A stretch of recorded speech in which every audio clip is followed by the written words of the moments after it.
Hello friends, आप सभी का स्वागत है स्टडी कवर क्लासेस में। आज की इस वीडियो में हम लोग जेसीईआरटी क्लास 8 साइंस का एमसीक्यू टाइप यानी बीवीआई इंपोर्टेंट क्वेश्चन जो है सो करने वाले हैं। तो बने रहिए एंड तक और पहली बार आए तो चैनल को सब्सक्राइब जरूर कीजिए। ठीक, तो चलिए क्वेश्चन नंबर 1 से हम लोग सबसे पहले शुरू करते हैं। तो क्वेश्चन नंबर 1 में बोल रहा है एक मुलायम धातु जिसे चाकू से काटा जा सकता है। ठीक, तो उसको मतलब एक इसमें से धातु को हम लोग चुनना है जो कि आसानी से कट जाता है। तो कौन सा हो जाएगा वो आपका? सोडियम एक ऐसा धातु होता है जिसको हम आसानी से काट सकते हैं। ठीक, आपका 3 नंबर ऑप्शन सही हो जाएगा। अब अगला क्वेश्चन नंबर 2 पर आते हैं। क्वेश्चन नंबर 2 में बोला है कि एक उच्च आघातवर्धी धातु जिसका उपयोग खाद्य पदार्थ को पैक करने के लिए किया जाता है, यानी खाद्य पदार्थ को जब मतलब पैक किया जाता है बड़े पैमाने पर, तो उस समय हम लोग कौन सा धातु का यूज़ करता है? वो सब तो उस सबका जो धातु यूज़ करता है वो क्या हो जाएगा आपका? देखिए यहाँ पे एल्यूमिनियम का जो है सो यूज किया जाता है। ठीक, एल्यूमिनियम का आपका जो है सो आंसर हो जाएगा। अब क्वेश्चन नंबर 3 पर आते हैं। क्वेश्चन नंबर 3 में बोला एक अधातु जिसमें चमक होती है। एक अधातु तो होता है लेकिन वो क्या होता है, उसमें धातु का गुण पाया जाता है। वो गुण से वो क्या है आपका? उसमें चमक पाया जाता है। वो जो धातु है वो आपका नाम क्या उसका हो जाएगा? ये आपका, चलिए रुकिए थोड़ा, आयोडीन हो जाएगा। ठीक, question option number 2। Question number 4 में बोला है सोडियम को किस में डुबा कर रखा है। तो सोडियम एक जानते हैं कि बहुत सारा मतलब ज़्यादा अभिक्रिया कर लेता है, मैंने कहीं भी रखता है उसको वातावरण में, खुला वातावरण में नहीं रखा जाता है, क्योंकि फट से वो जो है सो किससे मतलब हमारे वायु में जो है, हमारे हवा जो है सो उससे तुरंत ये रिएक्ट कर देता है, रिएक्शन कर लेता है। ठीक, तो इसका जो ऑप्शन हो जाएगा वो उसका मिट्टी के तेल में रखा जाता है। ठीक, अब क्वेश्चन ऑप्शन नंबर 2 हो जाएगा। क्वेश्चन नंबर 5 में बोला है सोडियम को केरोसिन तेल में डुबाकर क्यों रखा है। तो उसी को थोड़ा घुमा के बिठाए, क्योंकि यह ऑक्सीजन से अभिक्रिया कर लेता है। क्योंकि यह महंगा धातु है, क्योंकि ये एक मुलायम धातु है, नहीं। तो इसका जो ऑप्शन हो जाएगा क्योंकि यह ऑक्सीजन से अभिक्रिया कर जाता है। ठीक, यही आपका जो है सो आंसर हो जाएगा, क्योंकि यह ऑक्सीजन से जो है सो अभिक्रिया कर लेता है। अब क्वेश्चन नंबर 6 में बोलता है धातुएं उष्मा की क्या होती है। धातुएं हम लोग पढ़े थे कि धातु का गुण में क्या क्या होता था। धातु विद्युत उष्मा का सुचालक होता है, विद्युत का सुचालक होता है। तो धातु क्या होता है? उष्मा का सुचालक होता है। तो ठीक, तो ऑप्शन नंबर 1 जो है सो आपका सही हो जाएगा। ऑप्शन नंबर 1 में आपको टिक आउट लगा देना है। अब क्वेश्चन नंबर 6 पर आते हैं। क्वेश्चन 6 नंबर हो गया। ठीक, अधातुएं उष्मा एवं विद्युत का क्या होता है? कुचालक होता है। हम लोग गुण में पढ़े थे कि अधातु जो होता है वो विद्युत और उष्मा का दोनों का कुचालक, और धातु रहता है तो दोनों क्या होता है? सुचालक होता है। ऑप्शन नंबर 2 सही हो जाएगा। अब क्वेश्चन नंबर 8 में बोला धातुओं के गलनांक एवं क्वथनांक प्राय होते हैं। मतलब धातु का जो गलाने का जो पैमाना होता है वो क्या होता है? हमेशा हाई होता है। उसको बहुत मतलब हाई टेम्परेचर करेंगे तभी वो जल्दी गलेगा, ऐसे जल्दी नहीं गलेगा। ठीक, तो आपका दो है, ऑप्शन नंबर 2 सही हो जाएगा।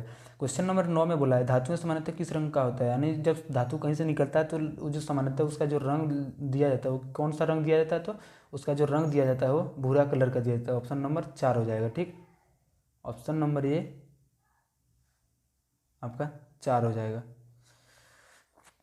अब क्वेश्चन नंबर 10 में बोला है निम्न में कौन सा धातु नहीं है। इनमें से धातु का गुण नहीं है। ठीक, इनमें धातु का गुण में हम लोग बहुत सारे पढ़े थे, लेकिन उनमें से देखना है कि कौन सा गुण जो है सो इसमें नहीं पाया जाता है।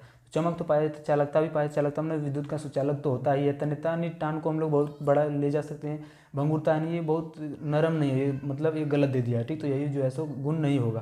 क्वेश्चन नंबर ऑप्शन नंबर 3 सही हो जाएगा। अब क्वेश्चन नंबर 11 पर आते हैं। क्वेश्चन नंबर 11 में बोला है निम्न में से धातु के कौन से गुण है।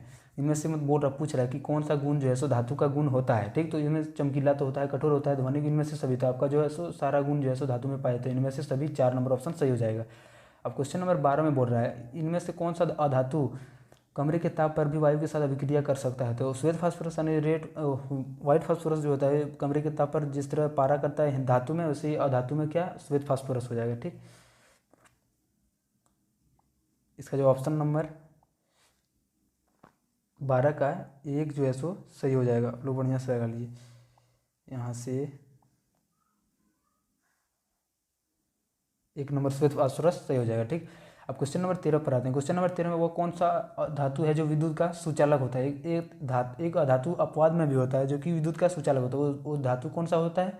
तो वो धातु जो है सो ग्रेफाइट होता है, जो आपको रूल के नीचे लगा होता है। ग्रेफाइट जो होता है विद्युत का सुचालक होता है। कभी भी आप लोग जो है सो पेन को जैसे मतलब रूल को आप लोग कभी भी बोर्ड पे नहीं डुबाइएगा, नहीं तो आप लोग को करंट का झटका लग सकता है। अब क्वेश्चन नंबर 14 में बोला है विद्युत का सुचालक अधातु का नाम क्या है। फिर से वही आएगा, क्वेश्चन को थोड़ा घुमा दिया है, ठीक। तो उसका जो हो जाएगा, क्या हो जाएगा, ऑप्शन नंबर 2 ग्रेफाइट ही हो जाएगा। अब 15 नंबर में बोलता है धातुओं के ऑक्साइड, यानी धातु जब ऑक्सीजन के साथ अभिक्रिया करता है तो धातु का ऑक्साइड बनाता है, तो वो जो उसका स्वाद होता है वो कैसा होता है, क्षारकीय होता है, ठीक। आपका जो है सो आंसर ऑप्शन नंबर 1 ही जो है सो आंसर हो जाएगा, ठीक।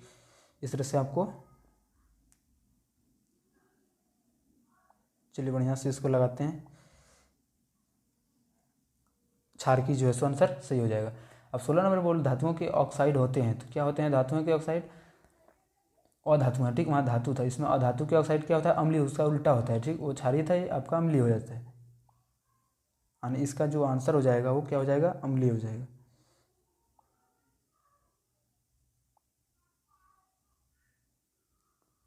अब क्वेश्चन नंबर 17 में बोला है निम्नलिखित में कौन सी धातु सबसे अधिक अभिक्रियाशील है, तो फर्स्ट सोना सबसे अधिक सक्रिय धातु है, यानी तुरंत कौन सा धातु जो है रिजेक्ट कर जाता है किसी के साथ, तो जो धातु होता है सोडियम ही होता है, ठीक। और उसका सोडियम जो है सो आंसर सही हो जाएगा। 18 नंबर कमरे के ताप पर द्रवावस्था में रहने वाले धातु होता है, अभी तुरंत हम लोग बात किए थे कि धातु में मतलब वो चमकता था और पारा में भी करता था, कौन होता था, आयोडीन, लेकिन जब धातु की बात होगा तो पारा हो जाएगा, ठीक। पारा ऑप्शन नंबर 1 में है आपका पारा सही हो जाएगा। अब क्वेश्चन नंबर 19 में कमरे के ताप पर द्रव अवस्था में रहने वाली अधातु है, यानी कमरे के ताप पर द्रव अवस्था में रहने वाला एक अधातु भी होता है, तो वो अधातु कौन सा होता है, आपका जो है सो ब्रोमीन हो जाता है, ठीक। आपको याद रखना है। 20 नंबर में बोला है, 20 नंबर एक अधातु का नाम बताएं जो कठोर होता है, मैंने एक अधातु होता है लेकिन उसमें क्या होता है, कठोरता बहुत ज़्यादा होता है, तो कौन सा हो जाएगा ऑप्शन आपका जो है सो हीरा में ही होता है, आंसर आपका हीरा हो जाएगा, ऑप्शन नंबर 2 सही हो जाएगा। अब क्वेश्चन नंबर 21 में बोला हुआ कौन सा धातु है जो ठोस अवस्था में पाया जाता है, तो आप लोग पीछे भी पढ़े और अभी बार बार रिपीट भी कर रहा है, तो हो जाएगा आपका हीरा, ठीक। लकड़ी में रहेगा, सॉरी, ये आपका जो है सो हो जाएगा। चलिए मिलते हैं किसी नेक्स्ट वीडियो में और आगे वाला